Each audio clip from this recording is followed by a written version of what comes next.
Okay, Mr. Nwago, so let's talk about the role of political parties and their strength in ensuring that their members are, educated when it comes to voting and the political process. Well, I think the first thing to interrogate is who is a member of a political party in Nigeria. The assumption is that the fluidity of movement gives you the impression that you can't hold anybody down as a member. And if you also notice, political parties have had challenges having biometric identification for membership. It collapsed in some of the two dominant political parties. But that said, they are the direct beneficiaries of voter education because if things go well, they profit from it. If it doesn't go well, they don't. So much more, we have not seen them dealing on issues. I see media organizations having policy dialogue on national issues. You don't ever see a political party saying we are having a policy dialogue around health, education, even the dominant political parties. So they are mere vote-catching machines. And until we re-engage the whole philosophy of political party formation and administration in our country, we may not be able to get to that strength that you're talking about. Having said that, the core is to also look at what we call voter education, even within INEC and even National Orientation Agency.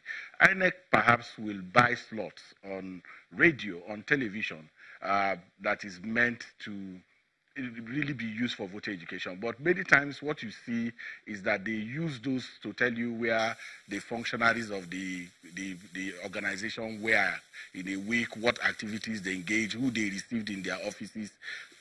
Value for money for those payments to media organizations that are supposed to be used for voter education is not realized.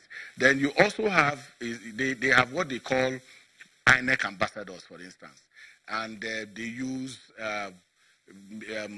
Nollywood folks, musicians, and all of that. And my attitude to that is that is in consonance with our attitude to tip the waiter rather than the cook.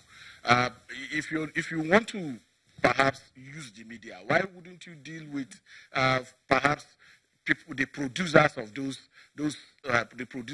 films? We've seen flips on television dealing with malaria, dealing with polio. So INEC can re-engage its strategy for voter education and bring it in such a way that it can get down to the people in our communities. They can understand these issues. The whole idea of vote buying also needs to come to that point because we now begin to make the feeling that it just started. We've had politicians used to go to people's homes and give them Bible or Quran to swear that they are going to vote for them. Mm-hmm. What has happened is that it has come to such a point now where there is impunity, there is, not knowing that, look, even if you say the law does not work in Nigeria, supposing it starts working with you, we need to push that out, that people sanctions the ability of security agents to understand that whether crime is committed on Christmas Day or on Salah Day, it is a crime. We treat crimes during election as if it is special. It is something that happens within election. And then that attitude has pervaded our ability to deal with, criminality and offenses during election. So it's a wider conversation that we need to, to have in terms of how the voters engage. And then we need to also get back to primaries. We also bribe, delegates during primaries of political parties. They receive humongous amount of money to choose. In this party selection process, money plays a key role.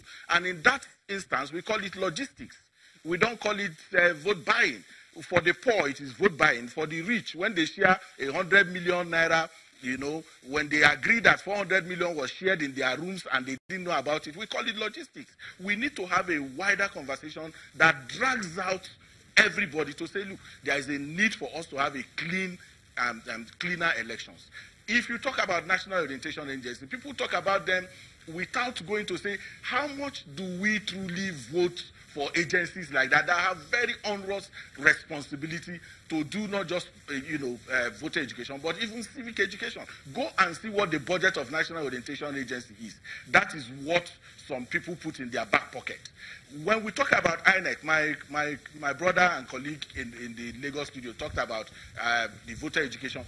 The politics within, even internal politics within INEC itself, to get approval for that voter education department to do something, you need to play a lot of politics within. We need to raise all of these issues, bring it to the front burner, and that is why I talked about the need to have a wider stakeholder, engagement around the challenges that we are facing in our election towards 2019. The media, civil society, INEC, National Orientation Security Agencies, and the political parties need to come to one room.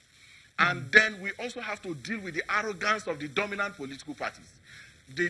When you talk about stakeholder meetings, you don't find them in those meetings. When they attend, they send low-level staff to represent them. So you really have a problem engaging the people who are involved in this crime directly.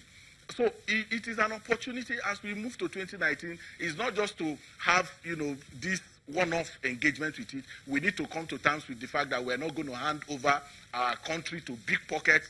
We're not going to hand our country to highest bidders, because once anything takes a form, it takes a bigger form in the next election. 2019 may be about vote buying. It may be about logistics, in quotes, if we don't engage those issues. I hear you both. I hear you both. And the more I listen, the more I feel like the same way that INEC is having a continuous registration program so that you can pick up your PVC at any point in time, I get the impression that voter education should also be like that.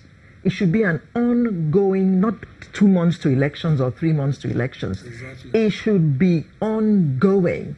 Yes. And he talked about buying airtime and all that. What happened to carrying a megaphone and going to the market and going to the motor parks? We have seen all this, and we have seen how effective it is at the grassroots. Thank you so much. If you recall my statement, I've said all this mass orientation, connecting other stakeholders. I've talked about them, but you see, it may be difficult to achieve much because every party wants to win. And once the party wins, irrespective of irregularities and all that, they take over governance and they try to influence the judiciary to either delay or not to deliver the right judgment. Now, a solution came to my mind now. And I hope the federal government would be bold enough and we have the political will to implement this if it sounds well. It is when you catch somebody that has stolen something allegedly that you say the person you start investigating the person. There are others that have escaped. Now, a lot of things are going on. It is the ones we know of that we are using to analyze. We can do a constitutional amendment and make it constitutional.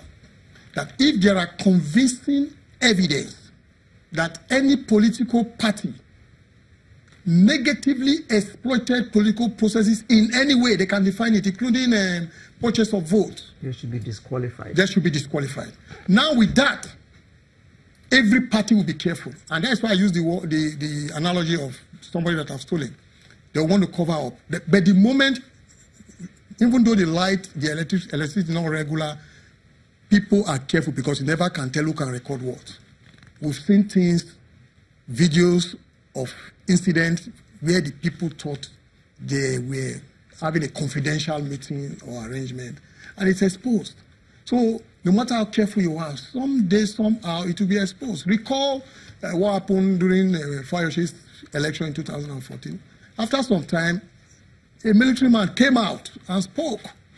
You understand? So the moment there is evidence, and the judiciary must, let us make it constitutional that when they have an election matter, they should decide within a specific period.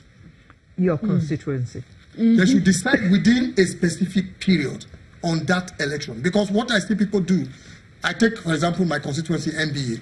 The matter is still in court. We are doing the next election for the presidency.